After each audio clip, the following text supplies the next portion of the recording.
Vamos então, amados, neste momento, continuar com a nossa série de pregações. No caso, à partida, hoje será a última pregação neste subtema, digamos assim. À partida, hoje, se assim Deus nos der da sua graça, nós iremos então terminar com este tema. Vamos então já, rapidamente, para que os irmãos depois possam sentar também. No caso, vamos ler a nossa passagem base de toda a série, não só sobre este subtema, mas da série inteira, que fica em Romanos 12, versículos 1 e 2. Romanos 12, versículos 1 e 2. Nós, como habitual, faremos a leitura na versão Almeida século XXI. E diz assim, e vamos fazer a leitura em uníssono, todos juntos, a uma só voz. Portanto, irmãos, exorto-vos pelas compaixões de Deus, que apresenteis o vosso corpo como sacrifício vivo, santo e agradável a Deus, que é o vosso culto racional. E não vos amoldeis ao esquema deste mundo, mas sede transformados pela renovação da vossa mente, para que experimenteis qual seja a boa, agradável e perfeita vontade de Deus. Então até aqui a palavra do Senhor, podem se sentar. Como os irmãos sabem, estão, como nós cá em Portugal dizemos muitas vezes, estão carecas de saber, alguns mais do que outros, mas então, como os irmãos sabem, nós estamos a fazer esta série chamada O Cristão e no qual temos abordado, tem sido esse o nosso intento, abordar sempre de forma bem prática alguns assuntos relacionados com a nossa vivência cristã, alguns assuntos que talvez nós outrora até ainda não abordámos, ainda não pudemos parar para abordar, assim em específico, de forma focada, e neste tempo, já ao longo de algumas semanas, nós vimos quase que ininterruptamente a vir falar neste tema que é sobre o vestuário, ou sobre moda, mas acima de tudo sabemos que tudo isso está subjacente à pregação sobre, ou ao tema, melhor dizendo, sobre a modéstia cristã. E como temos vindo a falar, e vamos poder aprofundar um bocadinho mais esta manhã, este tema da modéstia é o qual vai encerrar sobre ele todas estas demais áreas e, acima de tudo, uma das formas como ela mais se expressa, aliás, as duas formas como mais se expressa é a nossa forma de vestir e também a nossa forma de nós nos portarmos, nós nos comportarmos, não é? Porque, como já temos vindo a alertar, é possível que alguém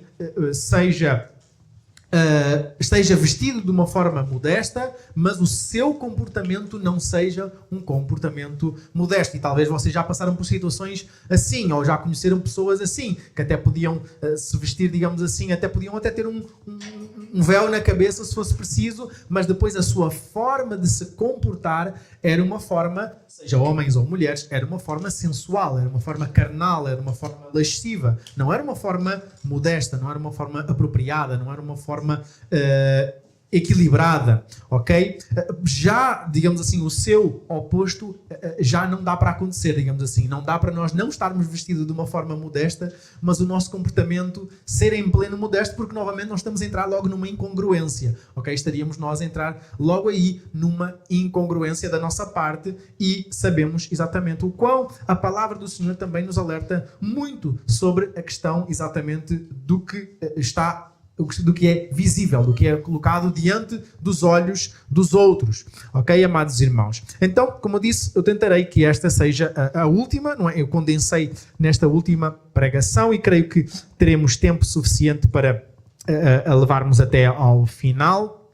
Então, esta que será a última mensagem, que será como que também uma recapitulação e um pontuar, não é, de algumas questões que são importantes de nós retermos sobre este assunto, ok?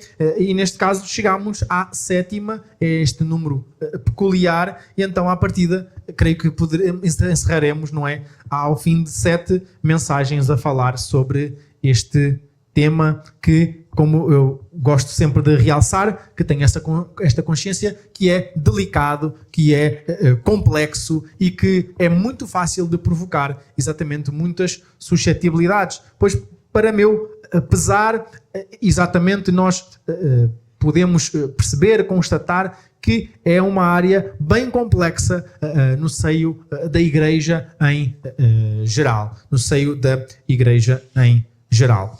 Não há muito tempo, exatamente, eu pude estar com um grupo de vários, não é, à partida, meus irmãos na fé, ainda que não propriamente da nossa congregação, e depois ver a forma como eles estavam vestidos e, por sua vez, constatar que a forma exatamente como estavam vestidos, desde quem era da liderança para quem era, digamos assim, da resto da congregação, não era propriamente algo de forma modesta. E nós vemos que, infelizmente, muitas vezes são assuntos que não são sequer abordados.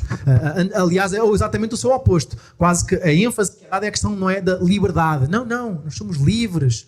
Jesus resgatou-nos para nós sermos livres e podemos então, Deus chama-te como tu estás e então ser livre na presença do Senhor e tudo mais.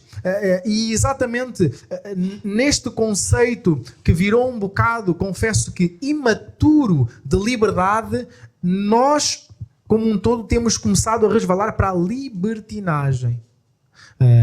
Percebemos que ao longo, como já vimos desde o início, e já estou a falar em tom de conclusão, vemos que desde o início nós podemos constatar que uma mera viagem no tempo, nós recuávamos aí, se queríamos até colocar as coisas ou fazer com que as coisas ficassem ainda bem mais, digamos assim, chocantes, bastava a gente recuar 70 anos da história da humanidade, 70, 80 anos da história da humanidade e era completamente inadmissível, digamos assim, aquilo que nós vemos, como eu disse, daquilo que é muita forma de vestir, o estilo de vestir do mundo, da contemporaneidade. E infelizmente, como nós temos constatado, mais tem sido a influência, tem sido o peso que o mundo tem passado a exercer sobre a Igreja e a adaptação da Igreja ao mundo do que tem sido a influência recentemente que a Igreja tem causado ao mundo.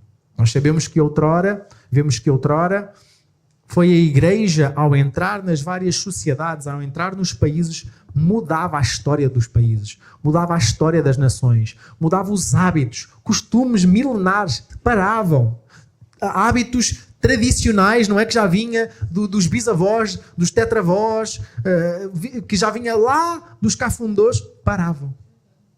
Porquê? Porque exatamente o Espírito de Deus repousava sobre aqueles homens e aquelas mulheres e eles estavam convictos daquilo em que criam, estavam convictos da sua identidade em Cristo, estavam convictos daquela que era a forma que a palavra do Senhor os ensinava a andar e eles assim andavam, mesmo que os outros achassem que eles eram uns extraterrestres. Mas agora aquilo que todos nós, como um todo, até somos trabalhados para desejar acima de tudo e que devíamos encontrar isso em Cristo e na sua Igreja, é a questão de querermos ser aceitos. Todos nós, desde cedo, somos muito trabalhados nessa questão e cada vez mais, não é, se faz campanhas das mais variadas, não é, áreas, dos mais variados focos para a questão da aceitação, para que todos tenhamos que ser aceitos, ninguém tem que se sentir minimamente melindrado, todos temos que fazer parte, não é, do grupo, todos temos que nos sentir parte do grupo e sabemos que essa expressão de todos sermos parte e nos fazermos sentir parte faz que, acima de tudo, cada vez mais, e nós já temos vindo a falar, mesmo antes desta série de pregações, como nós vemos que os adolescentes e as adolescentes quase que parece que andam em bando, parece um rebanho que saiu todo de uma linha de montagem numa fábrica, porque se vestem igual, o penteado é o mesmo, a música que ouvem é a mesma, o estilo de falar é o mesmo, os trejeitos que usam é o mesmo, só gostam dos mesmos artistas, jogam os mesmos jogos, estão ali como que arrebanhados, como eu disse, parece que saíram de uma fábrica e são vários modelos diferentes do mesmo boneco ou da mesma boneca. E sabemos que existe uma pressão, sempre existiu esta pressão social. Esta questão de pressão social ou pressão do grupo não é uma coisa que foi inventada há 20 anos ou há 30 anos, não é? Se queremos falar de questões e eu não quero ferir suscetibilidades, irmãos, e entendam o que é que eu estou a dizer. Se nós queremos falar de questões de perseguição e de bullying, meus irmãos, esta semana eu recebi um vídeo no Telegram, naturalmente que estava censurado, de 2 irmãs nossas na Índia que por causa da sua fé foram despidas em praça pública, acompanhadas por um bando de homens que as espancou, as abusou e as deixou largadas pela sua fé. E nós, porque simplesmente o vizinho do lado, porque sabe que nós somos evangélicos, se calhar já nos dá bom dia, a gente já fica, estou a ser perseguido pela minha fé. Ou quando a gente ouve estas questões nas Sagradas Escrituras e a gente começa a perceber, espera aí, eu creio, melhor dizendo, que eu não gosto muito desta expressão de acho. Lembro-me quando um professor e pastor do seminário dizia, mesmo até na disciplina da homilética, para que nós parássemos de usar a expressão eu acho, porque nós não estamos aqui para achismos. Então devemos tentar até tirar do nosso vocabulário o eu acho. Tu crês, tu pensas, tu não estás aqui para achar nada, era o que ele nos dizia. Quando às vezes a gente estava a pregar, na aula nós tínhamos que fazer um esboço, não é? E depois apresentar uma pregação rápida, pequenina, para ser avaliada, e se a gente usava a expressão acho, ele às vezes até parava, tu não estás aqui para achar nada. E, de facto, isso ficou-me assim bem marcado. Então, é uma palavra que eu tento tirar do meu vocabulário, porque exatamente eu não estou aqui para achismos. E aquilo que eu faço, segundo a palavra do Senhor, não pode ser na base de achismos. Nem é opiniões.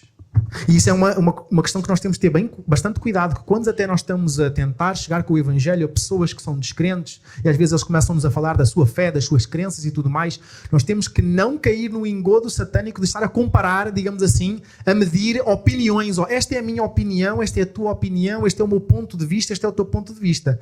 Nós temos que ser francos, nós estamos a falar aquilo que a palavra de Deus nos diz, e nós, diante da palavra de Deus, todos nós precisamos nos vergar a ela. E esse às vezes é um problema que tem acontecido muito mesmo no seio da igreja, porque a própria igreja não se quer submeter à palavra de Deus. A igreja do Senhor Jesus Cristo, que é descrita como a noiva, a sua noiva, é como descrito como uma esposa, não é? E ele, Cristo, é o nosso noivo. E próprio Paulo fala em Efésios 5 sobre esse paralelismo e a questão de a esposa em tudo ser submissa ao seu marido, da mesma forma como Cristo trata a igreja, como a igreja é suposto ser em relação a Cristo, mas depois nós olhamos e nós começamos a pensar até que ponto é que nós temos a ser realmente essa esposa, essa noiva submissa ao nosso Cristo, que se entregou por nós, ao ponto de morrer por nós. Mas como eu estava a dizer há bocado, quando nós constatando, por exemplo, nesta área, por exemplo, nesta situação em que temos falado sobre este tema e nós podemos começar a realmente a perceber, eu creio que eu devo pelo menos mudar alguns aspectos na minha forma de vestir e de me portar. Mas depois vem lá aquela vozinha, caramba, mas vais parecer um extraterrestre. Mas mais ninguém vai vestir assim, tu vais atrair atenção para ti. Mais ninguém se veste assim. Ainda mais agora no verão, que as pessoas querem andar descapotáveis, como se costuma dizer, não é? Ainda mais agora no verão, que dependendo da circunstância, dependendo da região do país, ou dependendo do país, não é literalmente que a gente só falta realmente pronto conhecer o Sim Senhor, não é? Porque o resto a gente já consegue como fazer uma aula de anatomia do corpo humano com a pessoa simplesmente estar ali à nossa frente, mesmo que a gente não tenha pedido, nem que a gente se tenha inscrito em nenhuma aula nem de pintura, nem de anatomia, nem nada do género, a gente é brindados, passo a expressão, não é? Com vários corpos masculinos e femininos, literalmente desnudos na nossa frente.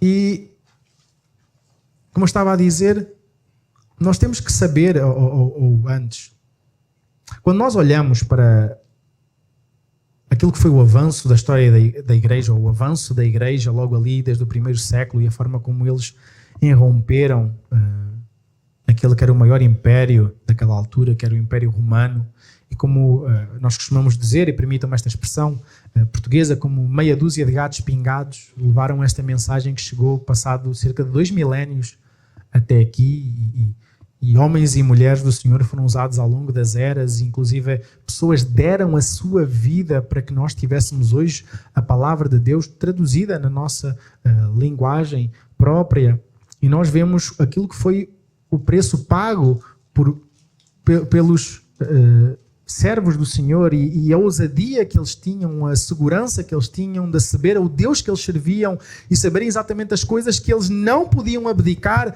Amados irmãos, quando Paulo fala lá em Romanos que se com a tua boca confessares e com o teu coração creres que Cristo é o Senhor, serás salvo, ele não está a falar numa situação da gente no meio de um bando de gente, toca um ré menor e um pregador com uma voz emotiva diz: levanta a tua mão se tu queres entregar a tua vida esta noite a Jesus Cristo, e a gente faz aquilo e tal, e vai e chora naquele momento e não sei o quê, e um bando de gente vai junto àquela choradeira toda. Não que a conversão não produza choro, não que a contrição não produza choro. Eu estou a falar de coisas fabricadas. Estou a falar de emoções fabricadas. Porque se a gente vai a um festival de verão lá para um DJ, o DJ toca aquela música naquele tom e toda a gente pula e toda a gente chora e toda a gente ri. Porque é normal que a arte nos comova. É normal a gente está a ver um filme e é ficção e a gente chora a ver o filme, é uma história que é ficção e a gente chora, e é normal, faz parte de quem nós somos. Agora, quando estamos a falar das coisas do Senhor Deus, não pode ser nada fabricado. Tem que ser tudo por ação do Santo Espírito de Deus. Tudo o que é fabricado, tudo o que é falso, vai produzir exatamente um cristianismo falso. Vai produzir, como falávamos ainda hoje na escola bíblica dominical, conversões a rodo falsas. E depois percebemos que estamos exatamente em igrejas que têm muito pouco de igreja. Porque, e creio que não é graças ao Senhor a nossa realidade, mas porque vemos em muitos meios que a esmagadora maioria das pessoas não tem o Cristo da igreja. Tem uma religião. Segue uma religião, segue um grupo de ideais, de princípios. Eu dou graças a Deus que Deus, na sua infinita misericórdia e paciência, não é? Ele só me resgatou para si aos 18 anos de idade. Eu muitas vezes paro, penso e rio, lembrando da soberania de Deus sobre todas as coisas, pensando que eu, quando era adolescente e começou a chegar àquela altura que nós achamos que temos direito a nos rebelar e começar a ser rebeldes e experimentar as coisas do mundo, porque já experimentámos as coisas da igreja e isto não nos satisfez, então a gente quer também experimentar as coisas do mundo. Eu lembro-me que eu dizia, quando eu tiver lá uns 18 anos eu trato do assunto. Não fazia a mínima ideia do que é que eu estava a dizer. Nem para o bem, nem para o mal. Mas pela graça de Deus o Senhor realmente me resgatou quando eu tinha 18 anos de idade. Mas eu cresci esses 18 anos na igreja. Eu cresci a ouvir pregações. Eu cresci a participar em retiros. Eu cresci a ir a acampamentos. Eu cresci a ouvir pregações sobre o Evangelho. Mas eu sempre continuei com as escamas nos meus olhos, os tampões nos ouvidos, e nunca tinha percebido o Evangelho do Senhor Jesus Cristo. Até que houve um dia, exatamente, que no meu quarto, haver uma pregação, porque ia pregar pela minha primeira vez no domingo. Eu ouvi uma pregação que me explicou o que era o Evangelho. O Espírito Santo veio, tirou as escamas dos olhos, os tampões dos ouvidos, para eu ouvir o que aquele pregador me dizia, que se eu não me arrependesse do meu pecado, eu iria ser lançado no fogo do inferno justamente. Não injustamente, mas justamente. Era o que eu mereci. É o que todos nós merecemos. Nem nunca deixámos de merecer, nem nunca deixaremos de merecer. Aquilo que muda completamente é aquilo que, quando nós entregamos a nossa vida a Cristo, quando nós nos arrependemos do nosso pecado e nós confiamos na obra completa de Jesus Cristo, nós passamos, permitam-me trocar o trocadilho popular, de bestas a bestiais. Nós, de inimigos de Deus, passamos a ser filhos de Deus. Nós éramos inimigos de Deus desde o ventre da nossa mãe, assim a Bíblia nos descreve. Estávamos mortos nos nossos pecados e delitos, assim é a condição que está todo aquele que não conhece o Senhor Jesus Cristo. E por isso não é repetir uma oração, não que não tenha sido talvez a forma como na sua graça e misericórdia Deus te alcançou. Não que seja à base de repetir uma oração atrás de ninguém. ou chorar, levantar a mão, ir à frente, ou a dizer, não é que aceita Jesus como seu único e suficiente Salvador. Ainda que a linguagem bíblica nunca foi de nós precisarmos de aceitar Jesus, sempre foi de Jesus a ter que nos aceitar a nós. Sempre foi, filho de Davi, tem misericórdia de mim. E sempre foi, arrependei-vos, porque é chegado o reino dos céus. E por isso não há conversão sem arrependimento, não há conversão sem regeneração, sem o nascer de novo, sem aquela pessoa que tinha um coração morto passar a ter um coração espiritual, um coração que não queria as coisas de Deus, que encarava as coisas de Deus como algo odioso, como algo que vinha estragar a nossa festa, para algo que nós agora compreendemos que é motivo de proteção para nós, de alegria para nós, satisfação para nós, e é como um bom pai que ensina ao filho: filho, não coloques a mão no ferro quando o pai está a passar a ferro ou quando a mãe está a passar a ferro, porque isso queima. É uma coisa tão simples quanto isso. A lei de Deus é pura e refrigera a alma, aviva a alma, como nos diz o salmista. Mas infelizmente nós vemos que cada vez mais, e por influência, não é? Em parte, não é essa a desculpa em plena, mas por influência de nós, não é, termos em muitos contextos, acima de tudo, não é, vermos que a maior parte daquilo que nós vemos no meio evangélico é exatamente, começou a virar outra vez mais uma religião como qualquer outra, que as pessoas, eu sou evangélico. Mas tu vais à igreja? Não. Mas tu oras todos os dias? Não. Lês a Bíblia? Não. Tu contribuis para uma igreja local? Não, também não. Então, mas espera aí, então tu, pelo menos, buscas seguir aquilo que Deus te diz, abdicar das coisas do mundo, não te envolveres com coisas mundanas? Não, também não. Deus conhece o meu coração. Então, espera aí, como é que tu és evangélico? Não, porque lá atrás, quando eu tinha uns 6 anos de idade, lá na escola bíblica dominical, a professora perguntou se eu queria aceitar Jesus. Eu disse que sim, eu aceitei Jesus, então sou cristão. Onde é que eu já ouvi isto? Só que é um bocadinho diferente. Basta levar com um copinho na cabeça e já é cristão. Novamente, nós não somos chamados a ser aderentes de qualquer religião ou adeptos de qualquer tipo de religião. Nós somos chamados a ser discípulos. Discípulos. Somos chamados a ser servos. A palavra cristão significa pequeno Cristo. Se nós dizemos que somos um pequeno Cristo e depois o nosso comportamento é completamente devasso, estamos a dizer que Jesus era um devasso. Estamos a dizer que Jesus podia exatamente se vestir de qualquer forma, falar de qualquer forma, ver o que quisesse. Mas não é isso que nós encontramos na palavra de Deus. Ele é aquele que nunca pecou. E ele é aquele que diz: nega-te a ti mesmo. Quantas vezes? Ao fim de semana? Ao domingo? Não, calma, ao domingo e à quarta-feira é isso. Ao domingo e à quarta-feira tu negas-te a ti mesmo, tu tomas a tua cruz e segues. É isso?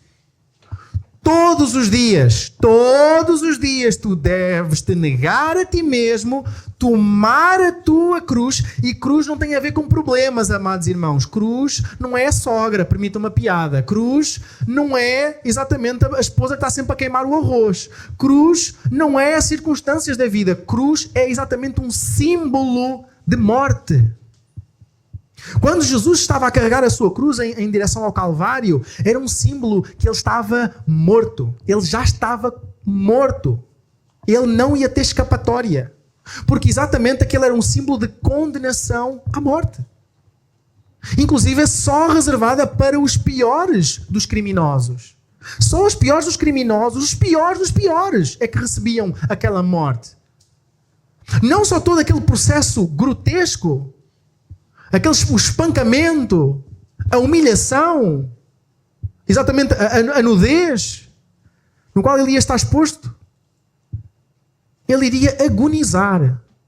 Se o processo não fosse acelerado, no caso foi acelerado no contexto dele, por causa Também era a carga emocional e espiritual que estava ali a acontecer, porque o pecado que estava em todos nós foi derramado sobre ele, e o cálice da ira de Deus que estava sobre a sua igreja, que estava sobre os seus eleitos, que estava sobre os cristãos, que estava sobre os salvos, foi derramado sobre Jesus, e Jesus bebeu até à última gota.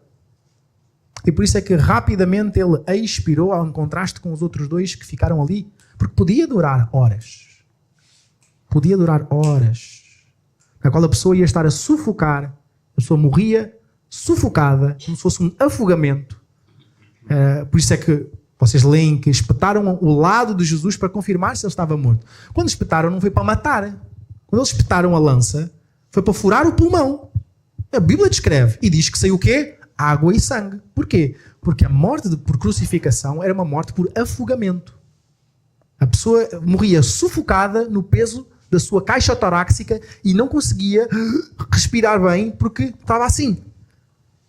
Os braços a segurar o resto do peso do corpo todo, e a pessoa sufocava na própria saliva. Era assim que a pessoa morria. Era uma morte terrível. Era mesmo humilhante e era atroz. Era uma morte com um processo de tortura até ao final. Por isso é que estava reservado para os piores dos criminosos. E nós vemos Jesus a falar disto. Jesus a dizer, olha, tu estás morto para o mundo. Ok?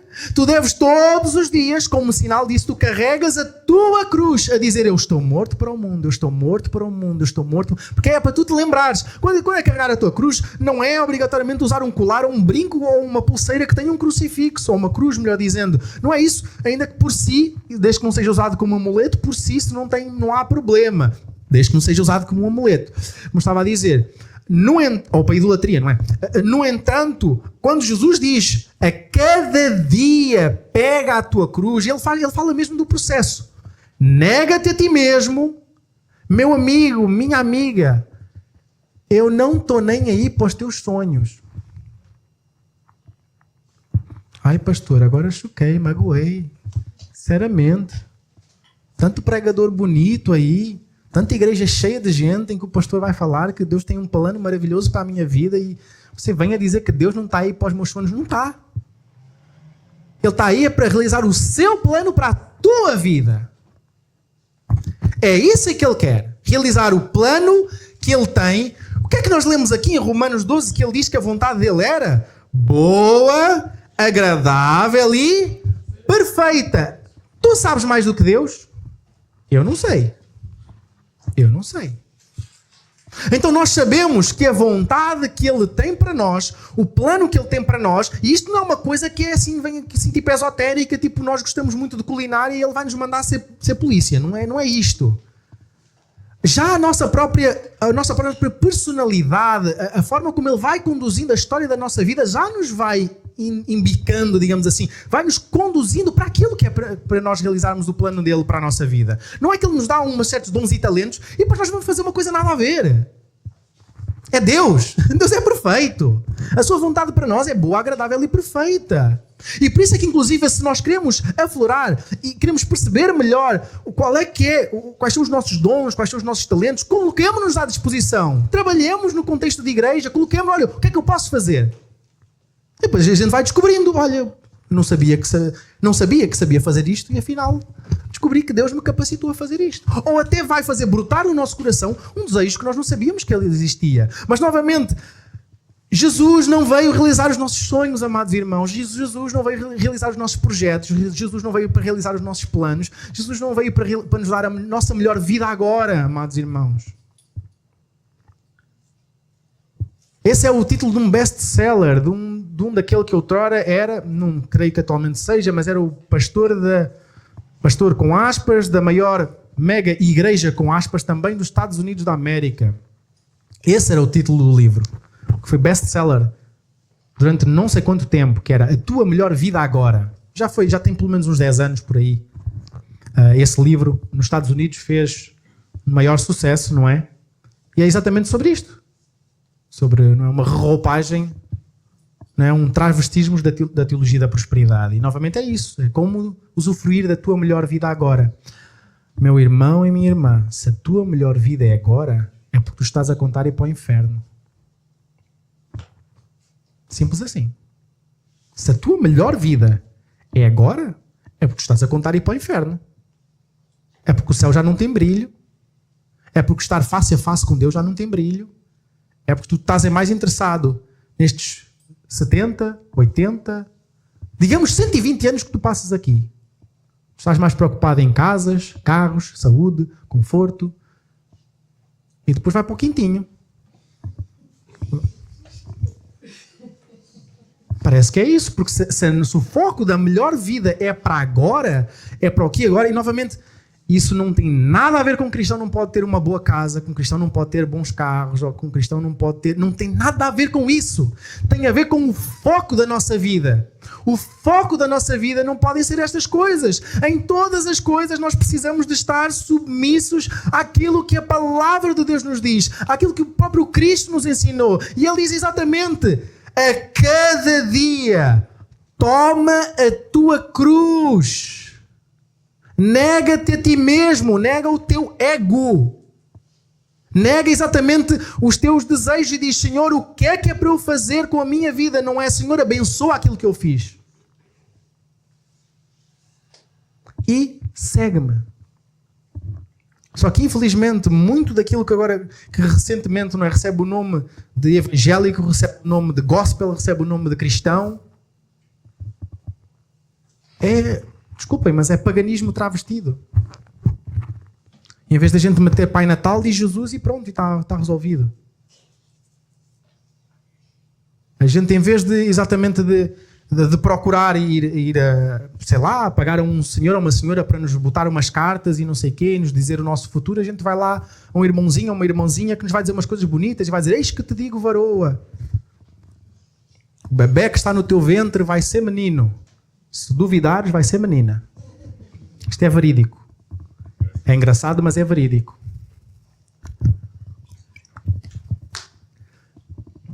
E, amados irmãos, eu não estou a dizer que Deus não continua pontualmente, esporádica e miraculosamente a falar e eventualmente até a revelar coisas que vão acontecer. Mas não é essa a norma. A norma é Ele falar por meio da sua palavra. Mas, infelizmente, nós vemos que, acima de tudo, as pessoas estão muito mais afoitas, muito mais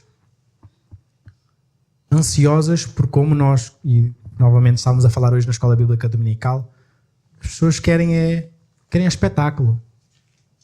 Querem como se tem usado muitas vezes recentemente, pão e circo, não é?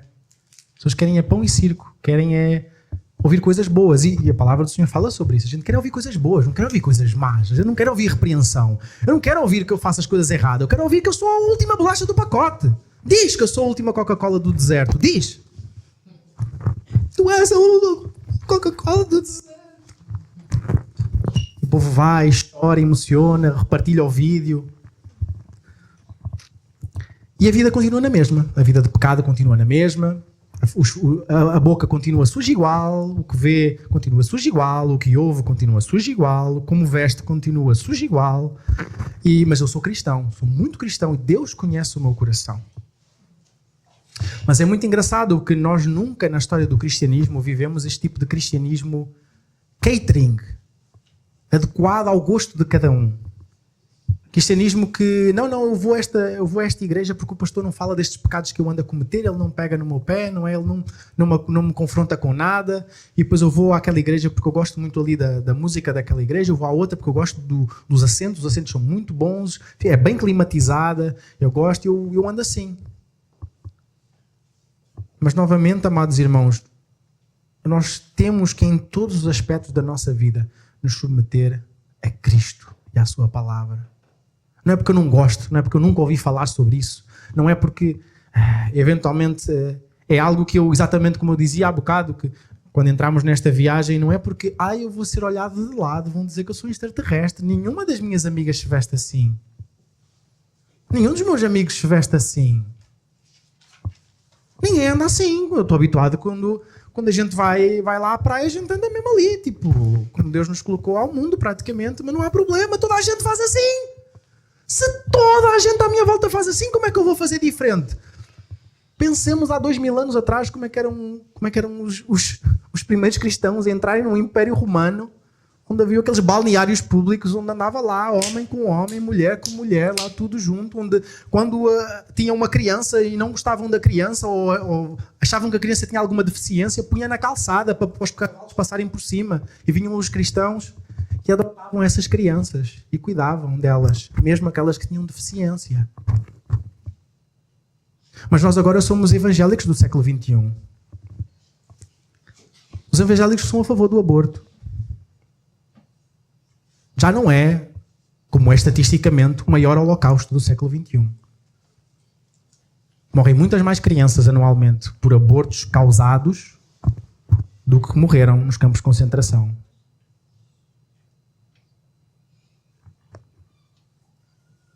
Agora as coisas são assim, a gente escolhe aquilo que a gente é cristão. E naquilo em que as coisas do mundo dá mais jeito. E falando da questão da modéstia, já tínhamos vindo a falar que estamos a falar sobre princípios eternos. Estamos a falar sobre aspectos eternos. Porque novamente foi o próprio Deus que nos entregou, digamos assim, a modéstia. Foi Ele que nos foi ensinando o que era a modéstia. Ele é que foi estabelecendo limites e foi ensinando à humanidade o que era a modéstia. Aquilo em que nós devíamos ter atenção. Logo isso está assente no caráter de Deus. Porque aquilo que nós usamos não só demonstra o nosso caráter interior, como também pode conduzir ao pecado. Tanto o pecado nosso, como o pecado dos outros. Nós temos prescrições bíblicas assentes no desejo de Deus fazer um povo santo para si. Por exemplo, vamos fazer aqui rapidamente uma gincanazinha. Efésios 2, 8 e 10. Efésios 2, 8 e 10, o que é que diz? Porque pela graça sois salvos por meio da fé, isto não vem de vós, é dom de Deus, e não vem das obras, para que ninguém se orgulhe, pois fomos feitos por Ele, criados em Cristo Jesus, para as boas obras, previamente criadas por Deus, para que andássemos nelas. Então Deus já preparou as boas obras para que nós as praticássemos. Fazer boas obras não é motivo de salvação, é sintoma. É suposto ser sintoma. Ok? Eu uso muitas vezes esta ilustração. Alguém que espirra não quer dizer que está constipado, mas quem está constipado espirra. Então alguém que faça aparentemente boas obras não quer dizer que é salvo. Mas quem é salvo tem que praticar boas obras. Faz parte de quem nós somos. Depois, Tito 2, 11 a 15. Carta de Paulo a Tito, capítulo 2, versículos 11 ao versículo 15. Diz: porque a graça de Deus se manifestou trazendo salvação a todos os homens e ensinando-nos para que, renunciando à impiedade e às paixões mundanas, vivamos neste mundo de maneira sóbria, justa e piedosa, aguardando a bendita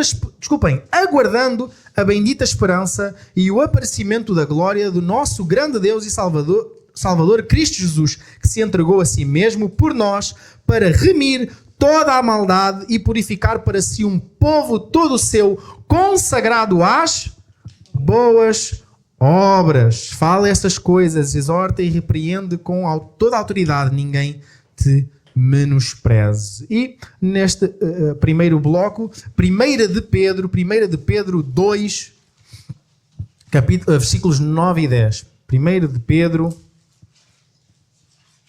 2, versículos 9 e 10. Mas vós sois geração eleita, sacerdócio real, nação santa, povo de propriedade exclusiva de Deus. Para quê? Que anuncieis as grandezas daquele que vos chamou das trevas para a sua maravilhosa luz. Antigamente não erais povo, agora sois povo de Deus. Não tinhas recebido misericórdia, agora recebestes misericórdia. Se Deus nos fez com o objetivo de que sejamos um povo feito à sua medida, segundo os seus preceitos, precisamos nos conformar ao seu ideal, ao seu propósito, ao seu ideal eterno. Ponto seguinte, na criação a modéstia está assente. Na criação a modéstia está assente nos mandamentos de Deus. Alicerçado, no caso, no 7º mandamento. Qual é que é o 7º mandamento? Não sei se alguém sabe de cor. Quem decorar aquelas imagenzinhas que ajudam a decorar, é mais fácil de decorar qual é o 7º mandamento. O 7º mandamento é não adulterarás. Ok? O 7º mandamento é não adulterarás. Podemos confirmar isso em Êxodo 20, 14, que é a primeira passagem onde temos os 10 mandamentos. Fica em Êxodo capítulo 20. Então, Êxodo 20, versículo 14, tem exatamente, única e exclusivamente, escrito isso: não adulterarás. Ok? É exatamente isto que nós estamos. Exato, já está aqui projetado, mas exato, abrir exatamente, não adulterarás. Depois, nós temos algo construindo em cima disto. Jesus, em Mateus 5, dentro do contexto do Sermão do Monte, nós em Mateus 5, versículos 27 e 28, o que é que nos diz Mateus 5, 27 e 28? Ouvistes o que foi dito, não adulterarás. Eu, porém, vos digo. Jesus a clarificar, Jesus não está a mudar nada da palavra de Deus, ele não está a dizer que foi ensinado errado, ele só está a clarificar aquilo que eles ainda não tinham deixado entrar na sua cabeça dura. E que nós muitas vezes também não deixamos que entre na nossa cabeça dura. Ou quiçá no nosso coração duro. Eu, porém, vos digo que todo aquele que olhar com desejo para uma mulher, e aqui o contexto de mulher até aqui é mais como uma questão de ser uma esposa, uma mulher de outra pessoa, já cometeu adultério com ela no coração. Isto é igual para intercambiável com mulheres em relação a homens, e é igual também para solteiros com outros solteiros. Se não é o nosso cônjuge e nós estamos já a olhar com um desejo, com malícia, com erotismo, já pecamos no nosso coração. Sabemos que os finalmente é ainda mais grave, sabemos que a pessoa de facto cair em adultério com alguém ainda é mais grave, mas já é pecado, já a partir do momento em que já há qualquer tipo de desejo no nosso coração. Qualquer tipo de desejo pecaminoso, sensual ou sexual que não seja em direção ao nosso cônjuge, mesmo já cônjuge, é pecado. Ok? E depois também, mais à frente, capítulo 18, versículo 6, Jesus volta a dizer também: mas quem fizer tropeçar um destes pequeninos que creem em mim, seria melhor que lhes pendurasse no pescoço uma pedra de moinho e afundasse nas profundezas do mar. E, por último, neste bloco, Romanos 13. Carta de Paulo aos Romanos, capítulo de número 13, versículos 9 e 10, que diz: portanto, não adulterarás, não matarás, não furtarás, não cobiçarás, ou qualquer outro mandamento. Tudo se resume nisto: amarás o teu próximo como a ti mesmo. O amor não faz mal ao próximo, de modo que o amor é o cumprimento da lei. Então, nós precisamos de acautelar e nos policiar a fim de que não só tropecemos e pequemos pela imodéstia dos outros, como também não sermos um veículo de que o outro peque por causa da nossa imodéstia. Então, se nós amamos o nosso próximo, nós não vamos objetificá-lo, não vamos olhar para ele, permita uma expressão, como um pedaço de carne, e não vamos exatamente nutrir de maus desejos em relação a ele, e por sua vez nós também temos que nos policiar para a nossa forma de estar e de vestir não seja imodesta e nós sejamos pedra de tropeço para os outros. Ok, amados irmãos? Continuando, Deus fez tudo de forma certa. Cabe a nós nos submetermos e praticarmos o que é conforme a sua palavra e vontade. Ainda em Romanos 8, 28 e 29, passagem bem conhecida. Romanos 8, 28 e 29 diz: sabemos que Deus faz com que todas as coisas concorram para o bem daqueles que o amam, dos que são chamados segundo o seu propósito, pois os que conheceu por antecipação também os predestinou para serem conformes à imagem do seu Filho, a fim de que ele seja o primogênito entre muitos irmãos. Fomos predestinados a ser conforme à imagem de Jesus Cristo. E depois, novamente, Tito 2, 11 a 15. Tito 2, 11 a 15, novamente, porque a graça de Deus se manifestou trazendo a salvação a todos os homens e ensinando-nos para que, renunciando à impiedade e às paixões mundanas, vivamos neste mundo de maneira sóbria, justa, piedosa, aguardando a bendita esperança e o aparecimento da glória do nosso Deus e Salvador Jesus Cristo, que se entregou a si mesmo por nós, para remir de toda a maldade e purificar para si um povo todo seu, consagrado às boas obras. Então Deus fez já tudo de forma perfeita. Nós só precisamos exatamente nos submeter à perfeição daquilo que já é o plano de Deus para as nossas vidas, nesta forma mais abrangente que se aplica a todos nós, que se aplica a toda a igreja, que se aplica a todos os salvos. E depois, algo que foi sempre enfatizado ao longo da nossa caminhada neste tema é a questão da nossa valorização e preservação. Ok? Não devemos expor aquilo que é exclusivo, ou melhor, que é exclusivo, para guardarmos para a intimidade do nosso cônjuge. Vamos dar um salto para Salmo número 101. Salmo 101. Versículo 3. Salmo 101, versículo 3, diz-nos o seguinte: nunca me voltarei para a desonestidade. Detesto os homens maus. Desculpem, detesto o que os homens maus fazem. Não participarei disso. Depois, 1 aos Coríntios 6. Isto é gincana, irmãos. Quem tem o hábito de só usar Bíblias no telemóvel, fica no prejuízo. 1 aos Coríntios 6, 19 a 20.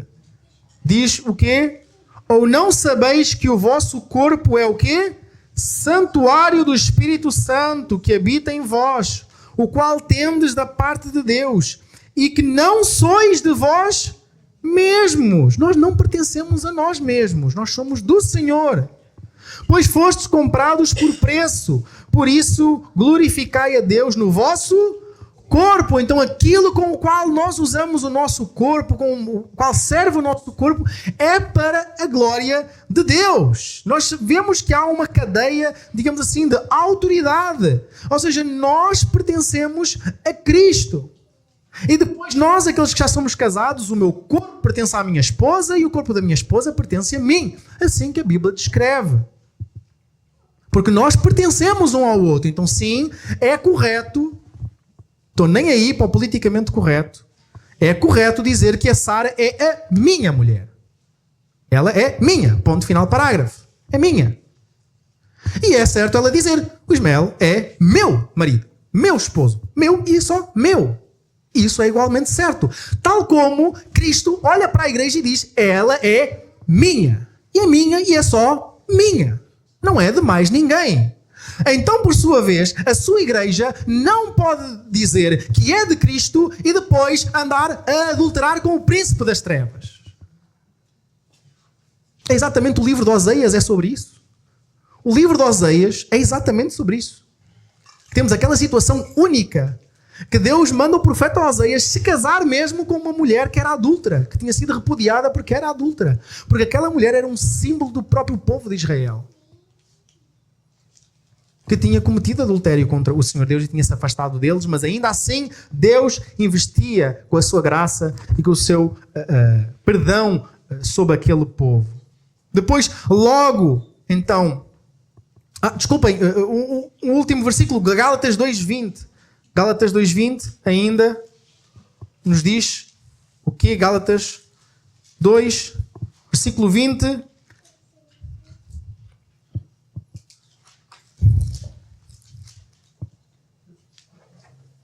Portanto, não sou mais eu quem vive, mas é Cristo quem vive em mim. E essa vida que eu vivo agora no corpo, vivo pela fé no Filho de Deus que me amou e se entregou por mim. Se foi de facto pago um alto preço, como nós cantamos, como nós nos emocionamos, porque é que depois, quando chega a altura de nós agirmos, nós não agimos com a noção, a mesma noção, com a mesma emoção, com a mesma consciência que foi pago um alto preço por cada um de nós?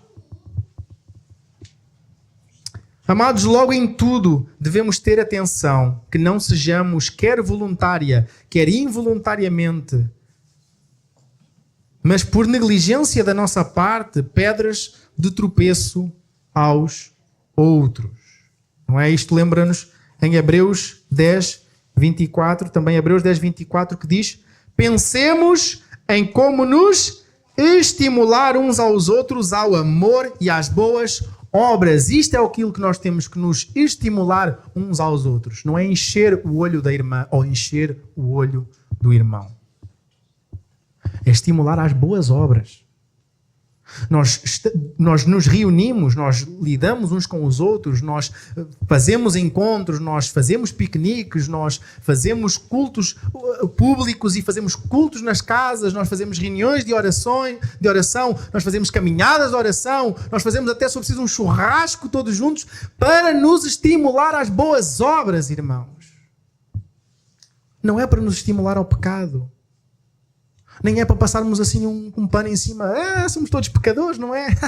Tu lidas com o teu pecado, eu lido com o meu, eu não aponto o teu pecado, tu também não apontas o meu, o pastor também não pode pregar sobre este assunto e a gente fica todos bom. Tudo bem. Tudo certo. Então lembremos-nos que os objetivos da nossa forma de vestir são: 1. A nossa roupa fala uma linguagem e ela deve falar de santidade, piedade, pureza e castidade.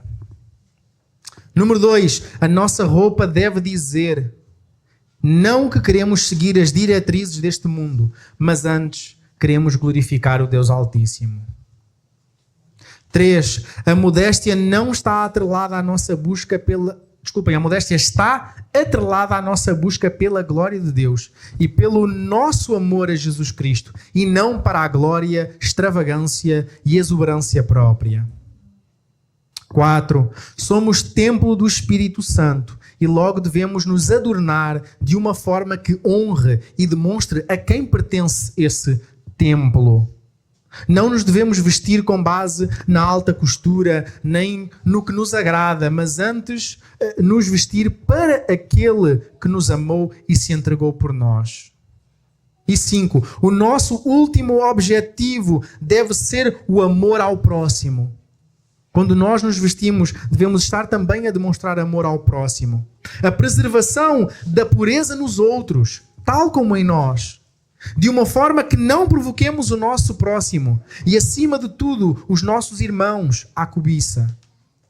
E ainda assim, temos a noção, é incontrolável aquilo que em sentido último iremos provocar nos outros, mesmo que essa não seja a nossa vontade. No entanto, não podemos dar brechas de pura intenção ou desleixo sermos pedra de tropeço para os outros. Então, por último, uma recapitulação de aspectos práticos que nos auxiliam quanto à modéstia. Lembramos que a exposição pública da nossa nudez, e lembramos quando nós analisámos sobre isso, que na Bíblia descreve que nudez é nós mostrarmos dos joelhos para cima e do pescoço para baixo. Isto é a descrição bíblica de nudez. Então temos de ter cuidado em relação à exposição pública da nossa nudez. Ponto número 2. A roupa que chama a atenção às nossas partes íntimas é igualmente vergonhosa e imodéstia, tal como a roupa justa que parece, como eu disse há bocado, que estamos a dar aulas de anatomia.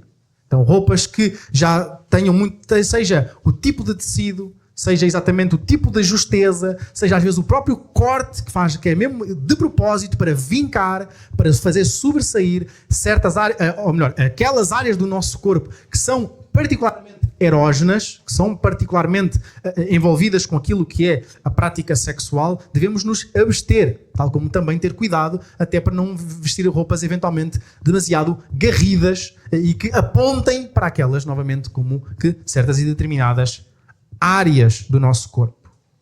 Ter cuidado, em particular também, como já falámos sobre a questão das mini saias, ou antes também dos mini cintos. E as roupas com transparência não são adequadas, acima de tudo, quando nós vimos à casa do Senhor. Temos de ter cuidado.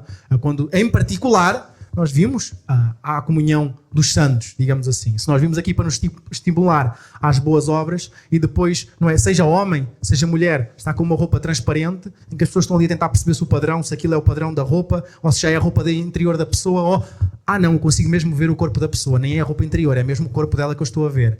Então temos que ter cuidado, amados irmãos, muito cuidado e zelo, em particular quando estamos no culto público. E depois, não devemos trazer atenção para o nosso corpo, mas antes para o nosso Salvador. Nós não queremos, eu creio que não é desejo de ninguém, estar a tentar eventualmente evangelizar outra pessoa e a outra pessoa está completamente distraída a olhar para partes do nosso corpo que estão eventualmente expostas e a pessoa, em vez de se concentrar naquilo que nós estamos a falar, não é? Sabemos aquela brincadeira muitas vezes que se vê, não é? Filmes e séries e tudo mais. Olha, os meus olhos estão aqui em cima, está bem? Estou a conversar contigo, então os meus olhos são aqui em cima, só que muitas vezes, exatamente, os olhos não estão a ser focados nos outros olhos, porque exatamente há questões que não deviam estar expostas, que estão expostas, e isso dificulta, serve de pedra de tropeço. E, novamente, isto é sempre, todas estas diretrizes, estou a falar de tanto aspectos de homens como aspectos de mulheres. E depois não devemos trazer desculpem, quando nos juntamos, o nosso foco não é a cobiça ou a luxúria. Antes foi disso que nós fomos salvos. Antes, o nosso foco tem de estar no Rei dos Reis e Senhor dos Senhores. O Alfa e o Ômega, o princípio e o fim, o primeiro e o último. O Deus que é santo, santo, santo. O nosso amado Senhor e Redentor, Jesus Cristo. E por isso nós devemos ter cuidado por nós próprios e também buscar ter cuidado pelos outros. Então, em vez de nos preenchermos com modismos, futilidades, vaidades e carnalidade, devemos nos encher com o que é do alto. Devemos nos encher com o que é do alto. E nisso deixo uma última passagem, que é Filipenses 4:8. Filipenses 4:8.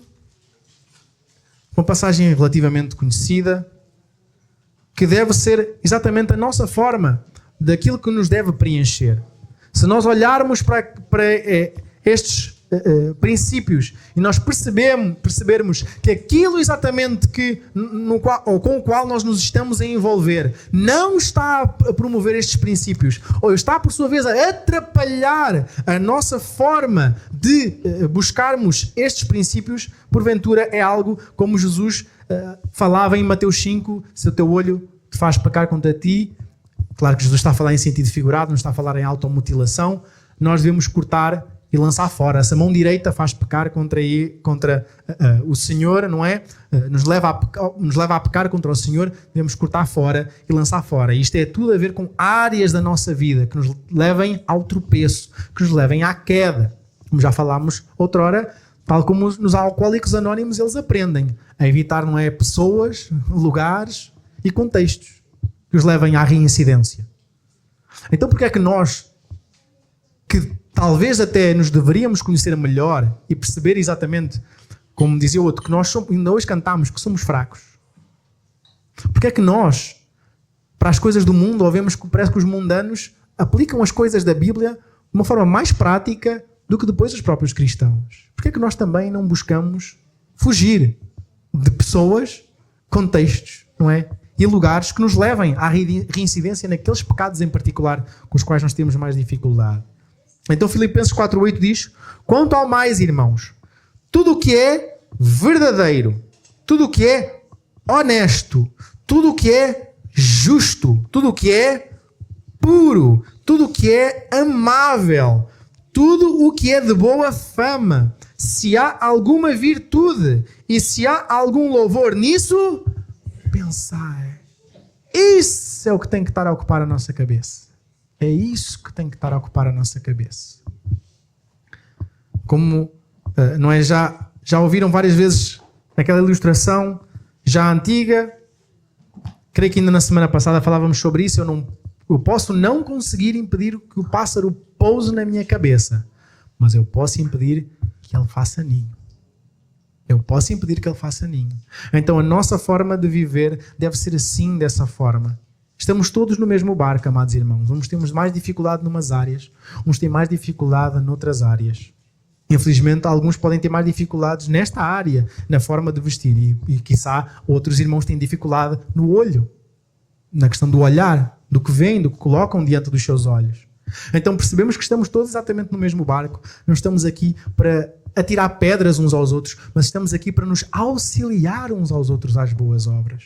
Estamos aqui para nos auxiliar uns aos outros às boas obras, a nos admoestarmos uns aos outros, a nos incentivarmos uns aos outros. E por isso, amados irmãos, esse é o nosso objetivo como cristãos. É que em todas as áreas da nossa vida, e em particular também a nossa forma de vestir, seja submisso àquilo que é o que o nosso Senhor Deus deixou na sua palavra. Vamos então terminar indo ao Senhor em oração. De seguida vamos ter então o pós-lúdio e a oração silenciosa também. E depois nós então poderemos já nos despedir e ir cada um para os seus lares. Mas vamos então ao Senhor em oração neste momento. Te agradecemos, ó Deus bendito, porque de facto tu tens uma tremenda paciência, Senhor, e misericórdia conosco. Te agradecemos, pois as tuas misericórdias se renovam a cada manhã. E essa é a causa de nós não sermos justamente consumidos. Pois apesar de termos sido resgatados das trevas, ainda tanto nós titubeamos, tanto nós ainda tropeçamos em áreas que já não devíamos tropeçar. Tem misericórdia a começar em cada um de nós, Senhor. Antes de nós olharmos para os outros, ou reclamarmos dos outros, ou apontarmos o dedo para os outros, Senhor, tem misericórdia de nós. Perdoa-nos a nós. Perdoa, Senhor, naquilo em que nós não temos nos policiado, seja na nossa forma de vestir, ou nossa forma de portar, ou aquilo que nós temos olhado, aquilo que nós temos colocado diante dos nossos olhos, ou nossa forma de olhar para o nosso próximo, Senhor. Tem misericórdia de nós, Senhor. Perdoa-nos as nossas faltas. Ajuda-nos a caminhar cada vez mais com vidas parecidas, buscando um caráter mais parecido com o do Senhor Jesus Cristo. Ajuda-nos, ó Deus, a viver de facto neste corpo, enquanto Tu aqui nos mantens com vida, no amor do Teu Filho, que se entregou por nós. Como já cantámos hoje, por amor. Então ajuda-nos por amor a ser obedientes. Coloca, Senhor, dá-nos mais obediência. Dá-nos contenção, Senhor. Dá-nos força para batalhar contra o pecado. Dá-nos discernimento para que quando nós nos formos vestir, ou quando até vamos comprar roupa, Senhor, ajuda-nos a comprar aquilo que é conforme a Tua palavra. Ajuda-nos a vestir de forma conforme a Tua palavra. Por sua vez, ajuda-nos, ó Deus, a desviar os nossos olhares daquilo que não convém, daquilo que não é puro, daquilo que não é justo, daquilo que não é amável, daquilo que não é de boa fama, Senhor, daquilo que eventualmente é indecente e é imodesto e que nos levará a tropeçar e a cair, Senhor. Tem misericórdia de nós, ó Deus. Ajuda-nos que, como igreja local aqui, nós cresçamos cada vez mais em intimidade contigo e levemos todos os aspectos da nossa vida à submissão a Ti, Senhor. E ajuda-nos a ser de influência para a sociedade. Ajuda-nos nós a marcar a diferença, Senhor. Temos visto que são outras religiões cada vez mais se têm destacado por marcar a diferença. Muitas vezes por motivos corretos e muitas mais outras vezes por motivos errados. Mas ajuda-nos de facto a viver um cristianismo vivo, um cristianismo autêntico, um cristianismo bíblico, Senhor. E que todos os aspectos da nossa vida nós o submetamos a Ti. Ó Deus, que a graça do nosso Senhor Jesus Cristo, Teu Filho, que o Teu grande amor por nós, Deus Pai, que a comunhão e as consolações, a coragem, a ousadia, o ânimo para a pregação do Evangelho, o discernimento para a fuga do pecado e a capacitação para a compreensão da tua palavra. Seja que o teu Santo Espírito nos dá, sejam com todos e com cada um. Oramos no nome, o santo nome, que é o nome acima de todo nome, o nome de Jesus, dizendo amém.